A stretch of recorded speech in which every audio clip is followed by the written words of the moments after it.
ఎలా ఉంటుంది? ఒక మాట చెప్తున్నది, భయంకరంగా ఉంటుంది అన్నమాట. రాకడ ఎలా ఉంటుంది చెప్పాలన్నా ఎలా ఉంటుంది? భయంకరంగా ఉంటుంది. భయంకరంగా అంటే ఎలాగా? తల్లి జాడ పిల్లలు లేక, పిల్ల జాడ తల్లికి లేక. సరే, రాకడ కొరకు మనం వింటూ ఉన్న మాట చూస్తే బైబిల్లో రాకడ మాటలు వంటలు మైమలే తరిగిపోతాయి.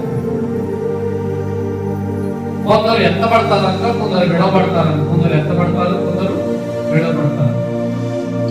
పొలంలో ఇద్దరు పనిచేస్తుండగా ఒకరు ఎత్తబడతారంట, ఒకరు విడబడతారంట. ఇద్దరు తిరగలి విషిస్తుండగా ఒకరు ఎత్తబడతారంట, ఒకరు విడబడతారంట. ఇద్దరు మనుషుల మీద పడుకుని ఉండగా ఒకరు ఎత్తబడతారంట, ఒకరు విడబడతారంట. ఇప్పుడు మన ప్రశ్న ఏంటంటే, మనం ఎత్తబడే సంఖ్యలో, ఎత్తబడి గుంపులో ఉన్నామా లేదా, ఉండగలమా లేదా, అర్హత ఉందా లేదా అనేటువంటి మనం గమనించుకోవాలి.